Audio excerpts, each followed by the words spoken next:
ನಿರಂಜನರು ಅವರ ಒಟ್ಟು ಭಾಷಾಂತರ ಕೃತಿಗಳು 12.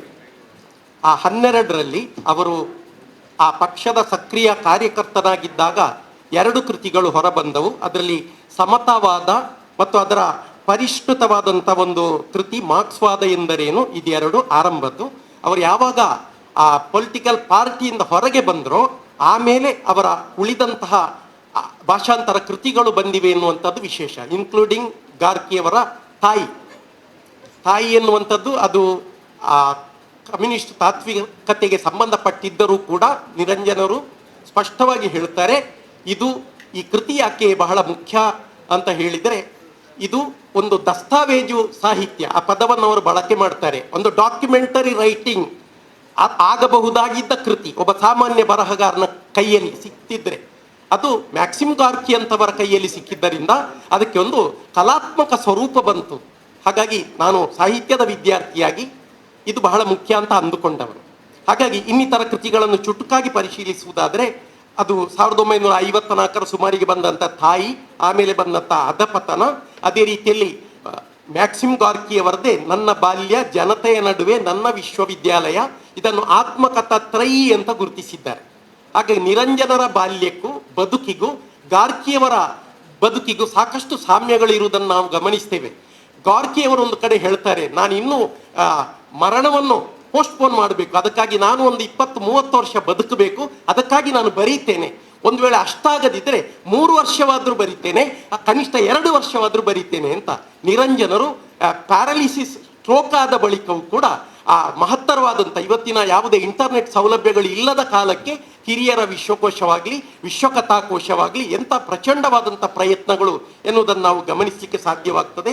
ಅದರ ಜೊತೆಗೆ ಚೀನಾ ದೇಶದ ನೀತಿಕತೆಗಳು, ಮಧುವಣಗಿತ್ತಿ ಮತ್ತು ಮಾನವನ ಪಾಡು, ಇದು ಬಹಳ ಮಹತ್ವದ್ದು, ಹೆಚ್ಚು ಚರ್ಚಿತವಾಗದೇ ಇರುವಂಥದ್ದು. ಮಾನವನ ಪಾಡು ಎನ್ನುವಂಥದ್ದು ರಷ್ಯಾದ ರಾಷ್ಟ್ರೀಯ ಸಾಹಿತಿ ಅಂತ ಪರಿಗಣಿತರಾಗುವಂತಹ ಒಬ್ಬ ಮಿಖೈಲ್ ಶೊಕೊನೋವ್ ನೊಬೆಲ್ ಲಾರೆಟ್ ಅವರು ಅವರ ಒಂದು ಬಹಳ ಮಾನವೀಯವಾದಂಥ ಮನಕಲಕುವಂಥ ಚಿತ್ರಣ the fate of A man ಎನ್ನುವುದರ ಭಾಷಾಂತರ. ದುರದೃಷ್ಟವಶಾತ್ ನಿರಂಜನರ ಈ ಇಷ್ಟು ಕೃತಿಗಳನ್ನು ದೊರಕಿಸಲಿಕ್ಕೆ ನನ್ನಿಂದ ಸಾಧ್ಯ ಆಗಲಿಲ್ಲ. ಒಂದು 50% ಮಾತ್ರ ಸಿಕ್ಕಿದವು ನನಗೆ. ಅದೇ ರೀತಿಯಲ್ಲಿ ರಷ್ಯಾದ ಇನ್ನೊಬ್ಬ ವೈದ್ಯಕೀಯ ವೃತ್ತಿಯ ಡಾಕ್ಟರ್ ಆಗಿದ್ದು ಮಾನವ ಕುಲದ ರೋಗಕ್ಕೆ ಮದ್ದನ್ನು ಕಂಡು ಹುಡುಕಿದಂತಹ ಚೆಕಾಫ್ ಅವರ ಆ 3 ಕೃತಿಗಳಿವೆ. ಅದರಲ್ಲಿ ಪ್ರಧಾನವಾಗಿ ಮಧುವಣಗಿತ್ತಿ ಎನ್ನುವಂಥ ಟೈಟಲ್, ದಿ ಬ್ರೈಡ್ ಎನ್ನುವಂಥದ್ದು, ಅದರ ಜೊತೆಗೆ 2 ನೀಳುಗತೆಗಳಿವೆ. ಇದನ್ನು ಅವರು ಅನುವಾದ ಮಾಡಿದ್ದಾರೆ. ಅದರ ಜೊತೆಗೆ ಆಮೇಲೆ ಕರ್ನಾಟಕ ಸ್ವಾತಂತ್ರ್ಯ ಸಂಗ್ರಾಮದ ಇತಿಹಾಸ ಮತ್ತು ಸಂಗಮ್ ರಾಜಕೀಯ ಸಾಮಾಜಿಕ ವ್ಯವಸ್ಥೆ, ಇದಿಷ್ಟು ಅವರ ಭಾಷಾಂತರ ಕೃತಿಗಳು. ಅದರ ಜೊತೆಗೆ ಇನ್ನೊಂದು ವಿಶೇಷ ಅಂದರೆ, ಈ ನನಗೆ ಕೊಟ್ಟಂಥ ಟಾಪಿಕ್ಕಿಗೆ ಕನೆಕ್ಟ್ ಮಾಡುವುದಾದರೆ, ನಿರಂಜನರೇ ಸ್ವತಃ ಭಾಷಾಂತರಗಳಿಗೆ ಒಳಗಾದವರು. ಅದರಲ್ಲಿ ಅವರ ವಿಮೋಚನೆ ಎನ್ನುವಂಥ ಕೃತಿ ಅದು ರಷ್ಯನ್, ಪೋಲಿಷ್, ಇಂಗ್ಲಿಷ್, ಮಲಯಾಳಂ, ತೆಲುಗುಗಳಿಗೆ ಅನುವಾದ ಆಗಿದೆ. ಅಭಯ ಎನ್ನುವಂಥ ಕಾದಂಬರಿ ತೆಲುಗಿಗೆ, ರಂಗಮ್ಮನ ವಟ್ಟಾರ ಮಲಯಾಳಕ್ಕೆ, ಚಿರಸ್ಮರಣೆ ಮಲಯಾಳಂ, ತೆಲುಗು, ತಮಿಳು, ಮರಾಠಿ, ಬೆಂಗಾಲಿ, ಇಂಗ್ಲಿಷ್ ಹಾಗೂ ಕೆದಂಬಾಡಿ ಜತ್ತಪ್ಪರಯ್ಯವರು ಅದನ್ನು ಮದಪ್ಪಂದಿ ನೆಂಪು ಎನ್ನುವ ಹೆಸರಲ್ಲಿ ಅವರು ತುಳುವಿಗೆ ಭಾಷಾಂತರ ಮಾಡಿದ್ದಾರೆ. ಸ್ವಾಮಿ ಅಪರಂಪಾರ ಎನ್ನುವುದು ಮಲಯಾಳಂಗೆ ಆಗಿದೆ. ಮೃತ್ಯುಂಜಯ ಮಲಯಾಳಂ, ತೆಲುಗು, ಹಿಂದಿ, ಇಂಗ್ಲಿಷ್ ಮತ್ತು ಅರಬ್ಬಿಗೆ ಆಗುವ ಸೂಚನೆ ಇತ್ತು, ಆಗಿದೆಯೋ ಗೊತ್ತಿಲ್ಲ. ಕಥೆಗಳಂತೂ ಇಂಗ್ಲಿಷ್, ಹಿಂದಿ, ತೆಲುಗು, ರಷ್ಯನ್ ಮತ್ತು ಮಲಯಾಳಂಗಳಿಗೆ ಅನುವಾದ ಆಗಿದೆ. ಇದರಲ್ಲಿ ಒಂದು ವಿಶೇಷ ನಾವು ಗಮನಿಸಬೇಕು, ಎಲ್ಲ ಅನುವಾದಿತ ಕೃತಿಗಳು ಓದಿಸಿಕೊಂಡು ಹೋಗುವುದಿಲ್ಲ. ಅದು ಭಾಷಾಂತರಕಾರರ ಸಮಸ್ಯೆ ಇರ್ಬೋದು, ವಸ್ತುವಿನ ಸಮಸ್ಯೆ ಇರ್ಬೋದು. ಆದರೆ ನಿರಂಜನರ ಕೈಯಲ್ಲಿ ಈ ಎಲ್ಲ ಅನುವಾದಗಳು ಬಹಳ ಸುಗಮವಾಗಿ, ಸುಲಲಿತವಾಗಿ ಕನ್ನಡದ ಜಾಯಮಾನಕ್ಕೆ ಒಪ್ಪುವ ಕೃತಿಗಳಾಗಿವೆ ಎನ್ನುವಂಥದ್ದು ಸತ್ಯ. ಇನ್ನೊಂದು ವಿಶೇಷ, ಮೃತ್ಯುಂಜಯದ ಬಗ್ಗೆ ಪ್ರಸ್ತಾಪ ಮಾಡಿದ್ರು. ಮೃತ್ಯುಂಜಯ ಕಾದಂಬರಿಯನ್ನು ಓದುವಾಗ ನಮಗೆ ಇದು ಒಂದು ಭಾಷಾಂತರ ಕೃತಿ ಅಂತ ಅನಿಸ್ಬೇಕು. ಅಂದರೆ ಒಬ್ಬ ಕನ್ನಡದ ಲೇಖಕ ಕನ್ನಡ ನಾಡಿನಲ್ಲಿ ಕೂತು ಬರೆದ ಅಂತ ಅನಿಸದ ಹಾಗೆ ಒಂದು ವಿದೇಶಿ ವಸ್ತು ಎಷ್ಟು ಸುಲಲಿತವಾಗಿ ಕನ್ನಡಕ್ಕೆ ಬಂದಿದೆ ಎನ್ನುವ ಹಾಗೆ ನಮಗೆ ಗೋಚರವಾಗುವಂಥದ್ದು. ಇನ್ನು ಈ ಕಾಕತಾಳೀಯವಾಗಿಯೋ ಗೊತ್ತಿಲ್ಲ, ನಿರಂಜನರು ಆಯ್ಕೆ ಮಾಡಿಕೊಂಡದ್ದು ಅಮೇರಿಕನ್ ಇಂಗ್ಲಿಷ್ ರೈಟರ್ಸ್ ಅನ್ನಲ್ಲ, ರಷ್ಯನ್ ರೈಟರ್ಸ್. 3 ಕೂಡ ರಷ್ಯನ್ ರೈಟರ್ಸ್. ರಷ್ಯಾದ ಸಾಹಿತ್ಯ ನಮಗೆಲ್ಲ ಗೊತ್ತಿದೆ. ಒಂದು ಕಾಲಕ್ಕೆ ಆಕಾಶವಾಣಿಯಲ್ಲಿ ರಷ್ಯಾದ ಕಾರ್ಯಕ್ರಮ ಬರ್ತಾ ಇತ್ತು. ಅದೇ ರೀತಿಯಲ್ಲಿ ಕನ್ನಡದ ಪುಸ್ತಕಗಳು ಮಾಸ್ಕೋದ ರಾದುಗ ಪ್ರಿಂಟರ್ಸ್ ಅಲ್ಲಿ ಪ್ರಿಂಟ್ ಆಗ್ತಾ ಇತ್ತು. ನಾವು ಮರೆಯಲಾರದ ಇನ್ನೊಂದು ಹೆಸರು ನಿರಂಜನರ ಜೊತೆಗೆ KL ಗೋಪಾಲಕೃಷ್ಣ ರಾವ್ ಅವರದ್ದು ಕೂಡ. ಅದೇ ರೀತಿಯಲ್ಲಿ ಒಂದಷ್ಟು ಹೆಸರುಗಳು ನಾನು ಜಸ್ಟ್ ಉಲ್ಲೇಖಿಸ್ತೇನೆ ನಮ್ಮ ವಿದ್ಯಾರ್ಥಿಗಳ ಅನುಕೂಲಕ್ಕಾಗಿ. Dejagou, TP Ashok, KL Gopalakrishna, Srinivasa ಸುತ್ರಾವೆ, ಪಾವಿ Chandrashekhara, Mahabala Sitalabhavi, GN Ranganathrao, ನಿರಂಜನ, OL ನಾಗಭೂಷಣ ಸ್ವಾಮಿ ಇವರೆಲ್ಲ ರಷ್ಯಾದ ಮಹಾನ್ ಬರಹಗಾರರ ಕೃತಿಗಳನ್ನು ಅವರು ಕನ್ನಡಕ್ಕೆ ತಂದಿದ್ದಾರೆ. ಇದನ್ನು ಓದುವುದರ ಮೂಲಕ ನಮ್ಮ ತಿಳುವಳಿಕೆಯನ್ನು ನಾವು ವೃದ್ಧಿಸಬಹುದು. 2 ಪುಟ್ಟ ಕೃತಿಗಳು, ಅದರಲ್ಲಿ ಒಂದು ನಾನು ಆಗಲೇ ಹೇಳಿದ ಹಾಗೆ ಮಿಕೇಲ್ ಶೋಲೋಖೋ ಅವರ ಕೃತಿಗಳು. ಅವರು ಎಂಥ ಜನಾನುರಾಗಿಯಾಗಿದ್ರು ಅಂದರೆ ಜನ ಅವರನ್ನು ನೋಡಲಿಕ್ಕೆ ಬರ್ತಿದ್ರಂತೆ. ಅವರ ಕೃತಿಗಳನ್ನು ಓದುವವರಲ್ಲ ಎಲ್ಲರೂ, ಅವರನ್ನು ಜಸ್ಟ್ ನೋಡುವುದಕ್ಕೆ. ಅವರ ಈ ಒಂದು ಕೃತಿ ಅದು ಪಬ್ಲಿಷ್ ಆದಂಥ ಸಂದರ್ಭದಲ್ಲಿ ಮಾನವನ ಪಾಡು ಅವರಿಗೆ ದೇಶ ವಿದೇಶ ಅದು ರೇಡಿಯೋದಲ್ಲಿ ಪ್ರಸಾರ ಆಗ್ತಿತ್ತು. ಆ ಸಂದರ್ಭದಲ್ಲಿ ಅವರಿಗೆ ಸಮಾಜದ ಎಲ್ಲ ಸ್ತರದ ನಾಜಿಗಳಿಂದ ಹೊಡೆತ ತಿಂದಂಥವರು ಇರ್ಬೋದು, ಬಡಬಗ್ಗರು ಇರ್ಬೋದು, ಅದೇ ರೀತಿಯಲ್ಲಿ ಜಗತ್ತಿನ ಮಹಾನ್ ಸಾಹಿತಿಗಳು ಪತ್ರ ವ್ಯವಹಾರ ಮಾಡ್ತಾ ಇದ್ರಂತೆ. ಈ ಮಾನವನ ಪಾಡು ಎನ್ನುವಂಥ ಕತೆ ಅತ್ಯಂತ ಸಂಕ್ಷಿಪ್ತವಾಗಿ ಹೇಳುವುದಾದರೆ, ಒಬ್ಬ ವ್ಯಕ್ತಿ ಜೀವನದಲ್ಲಿ ಒಂದು ಸುಖಿ ಸಂಸಾರವನ್ನು ಕಟ್ಟಿ 3 ಮಕ್ಕಳಿಗೆ ತಂದೆಯಾದಂಥ ವ್ಯಕ್ತಿ ಒಂದು ದಿವಸ ವಿಮಾನ ಕಾರ್ಖಾನೆ ಹತ್ರ ಮನೆ ಕಟ್ಟಿಕೊಂಡ ತಪ್ಪಿಗೋ ಏನೋ ಗೊತ್ತಿಲ್ಲ, ಯುದ್ಧ ಘೋಷಣೆ ಆದಾಗ ಕಂಪಲ್ಸರಿಯಾಗಿ ಸೈನ್ಯಕ್ಕೆ ಸೇರ್ಬೇಕಾಗ್ತದೆ. ಹಾಗೆ ಸೈನ್ಯಕ್ಕೆ ಸೇರಿದಂಥ ಸಂದರ್ಭದಲ್ಲಿ ಅವ ತನ್ನ ಕುಟುಂಬವನ್ನು ಬಿಟ್ಟು ಅವ ನೇರವಾಗಿ ಸೈನ್ಯ ಸೇರ್ತಾನೆ. ಆ ಸಂದರ್ಭದಲ್ಲಿ ಅವನ ಹೆಂಡತಿ ಇರಿನಾ ಎನ್ನುವಾಕೆ ಒಂದು ಮಾತು ಹೇಳ್ತಾಳೆ, ಇದು ನಿನ್ನ ಕೊನೆಯ ಭೇಟಿ, ಇನ್ನೆಂದು ನಾವು ಜೀವಂತವಾಗಿ ಭೇಟಿಯಾಗುವುದಿಲ್ಲ ಅಂತ. ಇವನಿಗೆ ಮೊದಲೇ ಟೆನ್ಷನ್, ಇರಿಟೇಟ್ ಆಗ್ತದೆ. ಅಪ್ಪಿಕೊಂಡಂತ ಅವಳನ್ನು ಪಕ್ಕಕ್ಕೆ ತಳ್ಳಿ ಬಿಡ್ತಾನೆ. ಆಕೆ ಮಾತೆ ನಿಜವಾಗ್ತದೆ. ಮುಂದೆ ಫ್ಯಾಸಿಸ್ಟರ ಕೈಗೆ ಸಿಕ್ಕಿ ಪಡಬಾರದ ಪಾಡನ್ನು ಪಟ್ಟಂತಹ ಈ ವ್ಯಕ್ತಿ ಕೊನೆಗಾಗುವಾಗ 2 ವರ್ಷ ತನ್ನ ಫ್ಯಾಮಿಲಿಗೆ ಪತ್ರ ವ್ಯವಹಾರ ಮಾಡ್ತಾನೆ. ಆದರೆ ಅವನಿಗೆ ಗೊತ್ತಿಲ್ಲದ ವಿಚಾರ ಏನು ಅಂತ ಹೇಳಿದರೆ, ತನ್ನ ಹೆಂಡತಿ ಮಕ್ಕಳು ವಾಸಿಸ್ತಾ ಇದ್ದ ಪ್ರದೇಶಕ್ಕೆ ಆ ಗುಡಿಸಲಿಗೆ ಒಂದು ಬಾಂಬ್ ಬಿದ್ದು ಅವರೆಲ್ಲ ನಿರ್ನಾಮವಾಗಿ ಹೋಗ್ತಾರೆ. ಇಲ್ಲದೆ ಇರುವಂಥ ವ್ಯಕ್ತಿಗೆ ಇದ್ದಾರೆ ಅಂತ ಅಂದುಕೊಂಡು 2 ವರ್ಷ ಪತ್ರ ಬರೆಯುವಂಥ ಒಂದು ವಿಚಾರ ಇದೆಯಲ್ಲ, ಇದು ಹೃದಯವಂತರನ್ನೆಲ್ಲ ಒಂದು ನೋಯಿಸುವಂಥ ವಿದ್ಯಮಾನ. ಆತ ಒಂದು ಸಂದರ್ಭದಲ್ಲಿ ಒಂದು ಮಾತು ಹೇಳ್ತಾನೆ, ಬದುಕೆ ಯಾಕಾದರೂ ಹೀಗೆ ಮಾಡಿದೆ, ಯಾಕೆ ನನ್ನನ್ನು ಈ ರೀತಿ ಮುರಿದಿಟ್ಟೆ, ನನ್ನೊಳಗಿನ ಬೆನ್ನ ಹುರಿಯನ್ನು ಯಾಕೆ ಕಿತ್ತು ಹಾಕಿದೆ? ಉತ್ತರ ಸಿಗುವುದಿಲ್ಲ. ರಾತ್ರಿಯಲ್ಲೂ ಇಲ್ಲ, ಸೂರ್ಯ ಶುಭ್ರವಾಗಿ ಬೆಳಗುವಾಗಲೂ ಇಲ್ಲ. ನನಗೆ ಉತ್ತರ ಸಿಗುವುದಿಲ್ಲ, ಎಂದೆಂದಿಗೂ ಅದು ಸಿಗುವಂತೆಯೂ ಇಲ್ಲ ಅಂತ. ಹಾಗಾಗಿ ಈ ಕೃತಿಯ ಮೂಲಕ ಶೋಲೋಖೋ ಅವರು ಪ್ರತಿಭೆ ಉಳ್ಳ ಮನುಷ್ಯನಾಗಿದ್ರೆ ಸಾಕಾಗುವುದಿಲ್ಲ, ಪ್ರತಿಭೆ ಉಳ್ಳಂತಹ ಆತ್ಮವೂ ಬೇಕು ಎನ್ನುವಂಥ ಒಂದು ತತ್ವ ನಿರಂಜನರ ಎಲ್ಲ ಕೃತಿಗಳಲ್ಲಿ ಸ್ಥಾಯಿಯಾಗಿರುವಂತಹ ಒಂದು ಸಂಗತಿ ಅದು. ಕೊನೆಗಾಗುವಾಗ ನಮ್ಮ ನಿರೂಪಕನಿಗೆ ಈ ಕೃತಿಯಲ್ಲಿ ಈ ಒಬ್ಬ ಸೈನಿಕ ಒಬ್ಬ ಪುಟ್ಟ ಹುಡುಗನ ಜೊತೆಗೆ ಕಾಣಿಸ್ತಾನೆ. ಅವನ ಮಗ ಅಲ್ಲ, ಅವ ಇನ್ನೊಬ್ಬ ಅನಾಥ, ತಂದೆ ತಾಯಿಯನ್ನು ಯುದ್ಧದ ಕಾರಣಕ್ಕೆ ಕಳ್ಕೊಂಡಂತ ಒಂದು ಮಗು ಇವನಿಗೆ ಮಗುವಾಗುತ್ತದೆ. ಮಗು ನೀಟಾಗಿರ್ತದೆ, ಡ್ರೆಸ್ ಎಲ್ಲ ಫಸ್ಟ್ ಕ್ಲಾಸ್ ಇರ್ತದೆ, ಇವ ಒಟ್ರಾಸಿ ಇರ್ತಾನೆ. ಇದ್ಯಾಕಪ್ಪ ತಂದೆ ಹೀಗೆ? ನಮ್ಮಲ್ಲಿ ಕಾಂಪಾರ ಅಂತ ಒಂದು ಪದ ಇದೆ ದಕ್ಷಿಣ ಕನ್ನಡದಲ್ಲಿ. ಮಗ ಇಷ್ಟು ನೀಟಾಗಿದ್ದಾನೆ ನೋಡಿದರೆ ಇದು ಸಂಗತಿ. ಈ ಕಥೆಯನ್ನು ಓದಿ ಒಬ್ರು ಒಂದು ಪತ್ರ ಬರೀತಾರೆ. ಅಂದ್ರೆ ನನ್ನ ಬದುಕಿನಲ್ಲಿ ನನ್ನ ಮಗ ಸ್ಟೆಪ್ ಸನ್, ಅವನ ಮಗ ಅಲ್ಲ, ಹೆಂಡತಿಯ ಮಗ, 10 ವರ್ಷದ ಮಗ, ಇವನಿಗೆ ಅವನನ್ನು ನೋಡಿದ್ರೆ ಆಗುದಿಲ್ಲ. ಪ್ರಾಣಿಗಳಲ್ಲಿ ಇದಿದೆ, ತನ್ನದಲ್ಲದನ್ನು ಸಾಯಿಸಿ ಬಿಡುವುದು. ಹಾಗಾಗಿ ಈ ಮಗನನ್ನು ನೋಡಿದಾಗ ಈ ಒಬ್ಬ ನನ್ನ ಬದುಕನ್ನು ಹಾಳು ಮಾಡಲಿಕ್ಕೆ ಬಂದ ಅಂತ ಪ್ರತಿನಿತ್ಯವೂ ಜಗಳ, ಗಂಡ ಹೆಂಡತಿಗೆ ಜಗಳ. ಈ ಕಥೆಯನ್ನು ಓದಿದ ಬಳಿಕ ನಾನು ಬದಲಾದೆ ಅಂತ ಅವರು ಹೇಳ್ತಾರೆ. ನಾನು ಎಷ್ಟು ಕೆಟ್ಟ ಮನುಷ್ಯನಾಗಿದ್ದೇನೆ, ಆ ಪುಟ್ಟ ಮನುಷ್ಯನ ಎಷ್ಟೊಂದು ದಿನಗಳನ್ನು ನಾನು ಕಹಿಯಾಗಿಸಿದೆ. ಕತೆ ಓದಿದ ರಾತ್ರಿಯಿಂದ ಆಚೆಗೆ ನಾನು ಬೇರೆ ಒಬ್ಬ ಮನುಷ್ಯನಾದೆ. ಮೊದಲು ಆ ಮಗು ನನ್ನನ್ನು ಅಪ್ಪಿಕೊಂಡ್ರೆ ನನಗೆ ಕಿರಿಕಿರಿ ಆಗೋದು, ಯಾಕಂದ್ರೆ ನಂದಲ್ಲ ಅದು ಯಾರ್ದೋ ಮಗು ಅಲ್ವಾ ಎನ್ನುವ ಭಾವನೆ ಇತ್ತು. ಈ ಕಥೆಯನ್ನು ಓದಿದ ಬಳಿಕ ನಾನು ಹೊಸ ಮನುಷ್ಯನಾದೆ ಎನ್ನುವಂಥದ್ದು. ಹಾಗಾಗಿ ಯುದ್ಧದ ಕಾರಣಕ್ಕಾಗಿ ಒಬ್ಬ ತಂದೆ ಸಂಸಾರ ಕಳ್ಕೊಂಡ, ಮಗು ತಂದೆ ತಾಯಿಯನ್ನು ಕಳ್ಕೊಂಡು ಕೊನೆಗಾಗುವಾಗ 2 ಬಿಸಿಗಾಳಿಗೆ ಮರಳ ಕಣಗಳು ಭಿನ್ನ ಭಿನ್ನ ದಿಕ್ಕುಗಳಿಗೆ ಸಿಡಿದ ಹಾಗೆ ಬೇರೆ ಬೇರೆಯಾದವು, ಈಗ ಅನ್ಯೋನ್ಯತೆ ಬಂದಿದೆ ಅಂತ. ಇಂಥ ಒಂದು ಬಹಳ ಚಂದದ ಕತೆ ಅದು ನಮ್ಮ ಕನ್ನಡಿಗರಿಗೆ ಇವತ್ತು ಸಿಗ್ತಾ ಇಲ್ಲ, ಸಿಗುವಂತಾಗ್ಲಿ ಅಂತ ನಾನು ಹಾರೈಸುತ್ತೇನೆ. ಹಾಗಿರುವಾಗ ಅಲ್ಲೂ ಒಂದು ಆತಂಕ ಇದೆ. ನನಗೆ ನೀನು, ನಿನಗೆ ನಾನು, ನಾವಿಬ್ರು ಎಲ್ಲ ಕಳ್ಕೊಂಡವರು. ಆದರೆ ನನಗೂ ವಯಸ್ಸಾಗಿದೆ, ಇದು ಸಣ್ಣ ಮಗು, 10 ವರ್ಷದ ಮಗು, ನನಗೇನಾದ ಆದರೆ ಈ ಮಗುವಿನ ಪಾಡೇನು ಎನ್ನುವಂಥ ಪ್ರಶ್ನೆಯ ಜೊತೆಗೆ ಈ ಕತೆ ಮುಕ್ತಾಯ ಆಗ್ತದೆ. ಹಾಗಾಗಿ ನಿರಂಜನರ ಯಾಕೆ ಈ ಕಥೆಯನ್ನು ನಿರಂಜನರು ಆಯ್ಕೆ ಮಾಡಿಕೊಂಡಿರ್ಬೋದು ಎನ್ನುವುದನ್ನು ನಾನು ವಿಶ್ಲೇಷಿಸಲಿಕ್ಕೆ ಹೋಗುವುದಿಲ್ಲ. ಆಂಟನ್ ಚೆಕಾಫ್ ಅವರ ಮಧುವಣಗಿತ್ತಿ ಎನ್ನುವಂಥ ಕತೆ, ಅಲ್ಲಿ ಒಬ್ಬ ನಾದಿಯಾ ಎನ್ನುವಂಥವಳಿಗೆ ನಿಶ್ಚಿತಾರ್ಥ ಆಗಿದೆ. ಫಾದರ್ ಆಂಡ್ರೇಯ ಮಗ ಆಂಡ್ರೇಶ್ ಜೊತೆಗೆ ಮದುವೆ ಫಿಕ್ಸ್ ಆಗಿದೆ. ನಮ್ಮಲ್ಲಿ ಸಾಮಾನ್ಯವಾಗಿ ಇವತ್ತು ಮದುವೆ ಎನ್ನುವಂಥದ್ದು ಯಾವುದೋ ಒಂದು ದೇವಲೋಕ, ಅದಕ್ಕೆ ಶೂಟಿಂಗ್ ಅಂತೆ, ಇನ್ನು ಬೇಡ ಬಿಡಿ, ಅದು ಉತ್ತರ ಭಾರತ ಎಲ್ಲ ಇಲ್ಲಿ ಬಂದಾಗಿದೆ, ದಕ್ಷಿಣ ಕನ್ನಡಕ್ಕೆ. ಹಾಗಿರುವಾಗ ಆದರೆ ಈ ನಾದಿಯಾ ಯಾಕೋ ವ್ಯಥಿತಳಾಗಿದ್ದಾಳೆ, ಟೆನ್ಷನ್ ಆಗಿದೆ. ಎಲ್ರಿಗೂ ಆಗ್ತದೋ ಏನೋ, ಬಹುಶಃ ಹೊಸ ಒಂದು ಮಜಲಿಗೆ ಕಾಲಿಟ್ಟಾಗ ಇನ್ನೇನಪ್ಪ ಬದುಕು, ಮೊದಲಿನ ಸ್ವಾತಂತ್ರ್ಯ ಉಳಿತದೋ ಇಲ್ಲೋ ಅಂತ ವ್ಯಥಿತಳಾಗಿದ್ದಾಳೆ. ಆ ವ್ಯಥೆಗೆ ಕಾರಣ ಯಾರು ಅಂದರೆ, ಆ ರಜೆಯಲ್ಲಿ ಆಗಾಗ ಮನೆಗೆ ಬರ್ತಾ ಇರುವಂತ ಒಬ್ಬ ವ್ಯಕ್ತಿ, ಆ ಮನೆಗೆ ಗೆಸ್ಟ್, ಅವನ ಹೆಸರು ಸಾಶಾ ಅಂತ. ಆ ಸಾಶಾ ನಗರದಲ್ಲಿ ಸದಾ ಕೆಮ್ಮುತ್ತಾ ಇರುವಂತ ಒಬ್ಬ ರೋಗಿಷ್ಟ.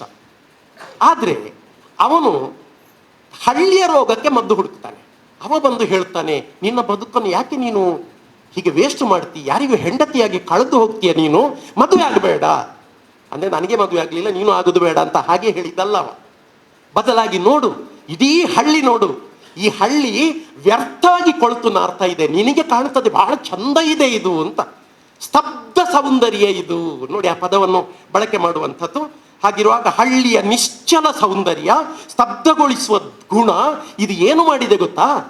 ಹಳ್ಳಿಯ ನಿಮ್ಮೆಲ್ಲರನ್ನು ಸೋಮಾರಿಗಳನ್ನಾಗಿಸಿದೆ. ಎಲ್ಲ ಹಳ್ಳಿ ಚಂದವೇ, ನನ್ನ ಬೆಳ್ತಂಗಡಿಯು ಚಂದವೇ, ನನ್ನ ಸೋಮೇಶ್ವರವು ಚಂದವೇ, ಆದರೆ ಯಾಕೆ ಎಲ್ಲರೂ ಕುವೆಂಪು ಆಗಲಿಲ್ಲ, ಯಾಕೆ ಆಗಲಿಲ್ಲ ಎನ್ನುವಂಥ ಪ್ರಶ್ನೆ. ಹಾಗಾಗಿ ಅದು ಸೋಮಾರಿತನ ಮಾತ್ರವಲ್ಲ, ನಮ್ಮ ಸೆನ್ಸಿಟಿವ್ನೆಸ್ ಅನ್ನು ಕಮ್ಮಿ ಮಾಡ್ತಾ ಇದೆ. ನೋಡು, ನೀವೆಲ್ಲ ಶ್ರೀಮಂತರು, ನಿನ್ನ ಅಜ್ಜಿ ಶ್ರೀಮಂತೆ, ಆ ಅಜ್ಜಿ ಡೈಲಿ ಪ್ರೇ ಮಾಡ್ತಾಳೆ ಜೀಸಸ್ ಕ್ರೈಸ್ಟಲ್ಲಿ, ದೇವರೇ ಎಲ್ಲ ಇದೆ, ಆದ್ರೆ ನಾಳೆಯ ದಿವಸ ನನ್ನ ಭವಿಷ್ಯ ಮೊಟಕಾಗುವುದು ಬೇಡ, ನನ್ನನ್ನು ನಿರ್ಗತಿಗಳನ್ನಾಗಿಸಬೇಡ ದೇವರೇ ಅಂತ. ಅಜ್ಜಿಯ ಸುಖದ ಕಷ್ಟ ಇದು, ಕಷ್ಟದ ಕಷ್ಟ ಬೇರೆ ಇರ್ತದೆ. ಅಜ್ಜಿಯ ಮಗಳು, ಇವಳ ಅಮ್ಮ, ಅವಳು ಗಂಡನನ್ನು ಕಳ್ಕೊಂಡು ಕಣ್ಣೀರು ಸುರಿಸ್ತಾ ಇದ್ದಾಳೆ. ಅಜ್ಜಿಗೆ ಅವಳೊಂದು ಬರ್ಡನ್ ಆಗಿದ್ದಾಳೆ. ಮೊಮ್ಮಗಳನ್ನು ಯಾವಾಗ ಮನೆಯಿಂದ ಕಳಿಸುದು ಅಂತ ಈ ಶ್ರೀಮಂತ ಅಜ್ಜಿ. ಇವರ ಶ್ರೀಮಂತಿಕೆಯ ಸುಖಕ್ಕಾಗಿ ಸೇವಕರು ಕಷ್ಟಪಡಬೇಕು. ಹಾಗಾಗಿ ಇದು ಈ ಕತೆ, ಆಂಟನ್ ಚೆಕಾಫ್ ಅವರ ಕತೆ ನಿರಂಜನರಿಗೆ ಯಾಕೆ ಪ್ರಿಯವಾಗಿರಬಹುದು ಅಂತ ಆಗುವಾಗ ನನಗೆ ಸರ್ವಮಂಗಳ ಕಾದಂಬರಿ ನೆನಪಾಯಿತು. ಚದುರಂಗರ ಸರ್ವಮಂಗಳ ಕಾದಂಬರಿಯಲ್ಲಿ ನಟರಾಜ, ಅವನು ಕೂಡ ನೇಚರನ್ನು ಎಂಜಾಯ್ ಮಾಡ್ತಾ ಬೆಳಿಗ್ಗೆ ಮೈ ಮರೆತಿರ್ತಾನೆ. ಆಗ ಅವನಿಗೆ ಅನಿಸ್ತದೆ, ಬೆಳ್ಳಂಬೆಳಗ್ಗೆ ಫ್ಯಾಕ್ಟ್ರಿಗೆ ಹೋಗುವಂಥ ಲೇಬರರ್ಸ್ ಸೌಂದರ್ಯ ಆಸ್ವಾದನೆ ಮಾಡುವ ಹೃದಯ ಅವರಿಗೂ ಇದೆ. ಅವರು ಹಾಗೆ ನೋಡ್ತಾ ಕೂತ್ರೆ ಅಲ್ಲಿ ಸೈರನ್ ಮೊಳಗೆ ಆಗಿರ್ತದಲ್ಲ. ಹಾಗಾಗಿ ಎಲ್ಲರಿಗೂ ದಕ್ಕದ ಸೌಂದರ್ಯ ಅದು ಯಾವ ಸೀಮೆ ಸೌಂದರ್ಯ ಎನ್ನುವಂಥ ಒಂದು ಜಿಜ್ಞಾಸೆ, ಅದು ನಿರಂಜನರದ್ದು ಇಲ್ಲಿ ಆಗಿರುವುದನ್ನು ನಾವು ಗಮನಿಸಬಹುದು. ಅದರ ಜೊತೆಗೆ ಬಹಳ ಮುಖ್ಯವಾಗಿ ಅವರ ಭಾಷಾಂತರ ಹಿಂದಿನ ತಾತ್ವಿಕತೆ ಏನು ಎಂದರೆ, ಅವರು ಮೃತ್ಯುಂಜಯದ ಮುನ್ನುಡಿಯಲ್ಲಿ ಒಂದು ಮಾತನ್ನು ಹೇಳ್ತಾರೆ. ಮೃತ್ಯುಂಜಯವನ್ನು ನಾನು ಯಾಕೆ ಆಯ್ಕೆ ಮಾಡಿದೆ, 4,500 ವರ್ಷದ ಹಳೆಯ ಕೃತಿಯನ್ನು ಯಾಕೆಂದ್ರೆ, ಇದು ಒಬ್ಬ ಸಾಹಿತಿಗೆ ಬೇಕಾದ್ದು. ಅವರು ಬೇರೆ ನಾನು ಬೇರೆ ಅಂತ ನಾನು ಎಂದೂ ಭಾವಿಸಿದವನಲ್ಲ. ಯಾಕೆಂದ್ರೆ ಪ್ರಾಚೀನ ಕಾಲದ್ದೆಲ್ಲವೂ ದಾಯಾದಿ ನಾಗರಿಕತೆಗಳೇ. ಅದು ಭಾರತ ಇರ್ಬೋದು, ರೋಮ್ ಇರ್ಬೋದು, ಈಜಿಪ್ಟ್ ಇರ್ಬೋದು, ಗ್ರೀಸ್ ಇರ್ಬೋದು, ವಿಶ್ವದ ಎಲ್ಲ ಜನರು, ಇದು ನಮಗೆ ಗೊತ್ತಿಲ್ಲದಲ್ಲ. ಮನುಷ್ಯ ತನ್ನ ಮೂಲದಲ್ಲಿ ಯಾವುದೋ ಒಂದು ಆಫ್ರಿಕಾದ ರಿಫ್ಟ್ ಕಣಿವೆಯಿಂದ ಉಗಮಗೊಂಡು ಆಮೇಲೆ ಮಲ್ಟಿಪ್ಲೈ ಆಗಿಕೊಂಡು ಇವತ್ತಿನ ನಾವು ನೀವು ಆಗಿದ್ದೇವೆ ಅಂತ ಯಾರಿಗೂ ಗೊತ್ತಿಲ್ಲ, ಒಪ್ಲಿಕ್ಕೆ ನಾವು ರೆಡಿ ಇಲ್ಲ. ಹಾಗಂತ ಸುಮಾರು ವಿಷಯ ನಾವು ಬಿಡಬೇಕಾಗ್ತದೆ, ಜಾತಿ ಧರ್ಮ ಎಲ್ಲ ಬಿಟ್ಟು ಬದುಕಬೇಕಾಗ್ತದೆ. ಅದು ನಮಗೆ ಬೇಡ, ನಾವು ಬುದ್ಧಿವಂತರಲ್ವಾ. ಹಾಗಿರುವಾಗ ವಿಶ್ವದ ಎಲ್ಲ ಜನರು ಸೋದರ ಸಂಬಂಧಿಗಳು. ಹಾಗಾಗಿ ಮೃತ್ಯುಂಜಯದಲ್ಲಿರುವುದು ಆಧುನಿಕ ಮಾನವನ ಪೂರ್ವಜರ ಕತೆ, ಅದು ನಮಗೆ ಪರಕೀಯವಲ್ಲ, ಸ್ಪಷ್ಟವಾಗಿ ಅವರು ಹೇಳ್ತಾರೆ, ನನಗೆ ಹಿಂದೂ, ಮುಸ್ಲಿಂ, ಕ್ರೈಸ್ತ ಈ ಭೇದ ಭಾವ ಇಷ್ಟ ಇಲ್ಲ ಅಂತ ಬಹಳ ಸ್ಪಷ್ಟವಾಗಿ ಅವರು ಹೇಳಿದವರು.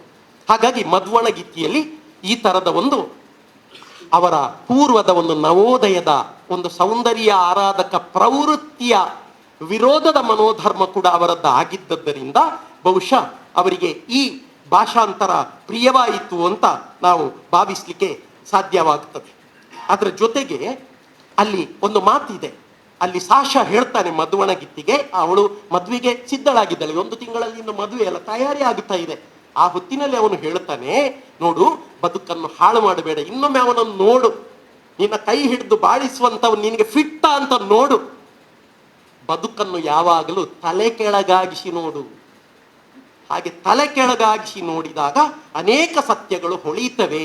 ಸೌಂದರ್ಯವನ್ನು ಆರಾಧಿಸುವುದರಿಂದ ಬದುಕು ಬದಲಾಗುವುದಿಲ್ಲ, ಬದುಕು ಗೌರವಿಸುವುದು ಅಧ್ಯಯನಶೀಲರನ್ನು, ಅಂಥವರ ಸಂತತನವನ್ನು, ಅವರು ನಾಗರಿಕತೆಯನ್ನು ಬದಲಾಯಿಸಬಲ್ಲರು ಅಂತ ಆ ಮಾತಿಗೆ ಹೌದು ಅಂತ ಅನಿಸಿದಂತ ಈ ನಾದಿಯಾ ಏನು ಮಾಡ್ತಾಳೆ ಅಂತ ಹೇಳಿದ್ರೆ, ಇವನನ್ನು ಸಾಶನನ್ನು ಕಳಿಸಿಕೊಡುವ ನೆವದಲ್ಲಿ ಮದುವೆಯನ್ನು ಬಿಟ್ಟು ಅವಳು ಮಾಸ್ಕೋಕ್ಕೆ ಉನ್ನತ ಶಿಕ್ಷಣ ಪಡೆಯುವುದಕ್ಕೆ ಹೋಗ್ತಾಳೆ.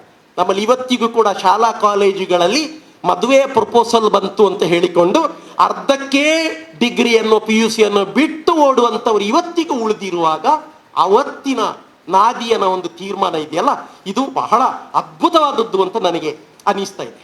ಇನ್ನು ಬಹಳ ವಿಶೇಷವಾದಂಥ 2 ಕಥೆಗಳಿವೆ, ಅದನ್ನು ಸಾಧ್ಯವಾದಷ್ಟು ಚುಟುಕುಗೊಳಿಸ್ತೇನೆ. ಒಂದು ನೀರಸ ಕಥೆ ಅಂತ, ಮನುಷ್ಯ ಸ್ವಭಾವದ ಆ ತುಮುಲಗಳನ್ನು ಹೇಗೆ ಸೆರೆ ಹಿಡಿದಿದ್ದಾರೆ ಅಂತ, ಡಲ್ ಸ್ಟೋರಿ ಅಂತ ಇಂಗ್ಲಿಷಲ್ಲಿ. ಅದರಲ್ಲಿ ಒಬ್ಬ ನಿಕೋಲಾಯ್ ಸ್ಟಿಫಾನೋವಿಶ್ ಎನ್ನುವ 62 ವರ್ಷದ ಒಬ್ಬ ವಿಜ್ಞಾನಿಯ ಕತೆ. ಅವನು ವಿಜ್ಞಾನಿಯೂ ಹೌದು, ಉಪನ್ಯಾಸಕನೂ ಹೌದು, ಬಹಳ ಪ್ರತಿಭಾವಂತನೂ ಹೌದು. ಅವನ ಪ್ರತಿಭೆಯ ಬಲದಿಂದ, ಅಕಾಡೆಮಿಕ್ ಆದಂಥ ಸಾಮರ್ಥ್ಯದಿಂದ ಅವ ಏನು ಮಾಡಿದ್ದಾನೆ ಅಂತ ಹೇಳಿದರೆ, ಇಡೀ ಸಮಾಜದ, ಇಡೀ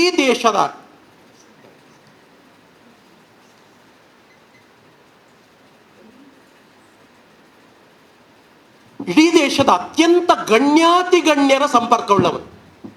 ಒಂದೇ ಮಾತಲ್ಲಿ ಹೇಳುವುದಾದ್ರೆ ಅವನಿಗೆ ಎಷ್ಟು ಮೆಡಲ್ ಸಿಕ್ಕಿದೆ ಲೈಫಲ್ಲಿ ಅಂದರೆ, ಒಂದು ದೊಡ್ಡ ಸ್ಟ್ಯಾಂಡೇ ಅಂತ, ಮೆಡಲ್ಗಳನ್ನು ನೇತಾಡಿಸುವಂಥ ಸ್ಟ್ಯಾಂಡೇ ಆಗಿ ಬಿಟ್ಟಿದ್ದಾನೆ ಅಂತ. ಇಂಥ ಒಬ್ಬ ವರ್ಚಸ್ವಿ ವ್ಯಕ್ತಿ ಇಲ್ಲಿ. ಆದರೆ ಏನು ಮಾಡೋಣ, ಅವನು ನೋಡುವುದಕ್ಕೆ ಅಷ್ಟು ಚಂದ ಇಲ್ಲ. ಅಂದರೆ ಹೊರಗಿನ ರೂಪವನ್ನು ನಾವು ಹಾಗೆಲ್ಲ ಕರಿತೇವಲ್ಲ, ಅತ್ಯಂತ ಅನಾಕರ್ಷಕವಾದಂಥ ವ್ಯಕ್ತಿತ್ವ, ಕಂಠ ಸರಿ ಇಲ್ಲ ಅವನದ್ದು, ಬಹಳ ಬೋರಿಂಗ್ ಅಂತ ಹೇಳಬಹುದಾದಂಥದ್ದು. ಹಾಗಿರುವಾಗ ಇದೆಲ್ಲ ಅವನ ತೊಡಕು. ಅದರ ಜೊತೆಗೆ ಅವನಿಗೆ ಇನ್ನೊಂದು ಸಮಸ್ಯೆ ಇದೆ, ನಿದ್ರೆ ಬರುವುದಿಲ್ಲ ಅವನಿಗೆ. ಒಂದು 2 ಗಂಟೆ ನಿದ್ರೆ ಬಂದರೆ ಎಚ್ಚರಾಗಿ ಬಿಡ್ತದೆ. ಅದ್ರ ಜೊತೆಗೆ ಅವನೊಂದು ಫ್ಯಾಮಿಲಿ ಕಟ್ಟಿಕೊಂಡಿದ್ದಾನೆ. ಅವನಿಗೆ ಅನಿಸ್ತದೆ, ನಾನು ಮದುವೆ ಆದದ್ದು ಇವಳನ್ನೆಯ ಅಂತ.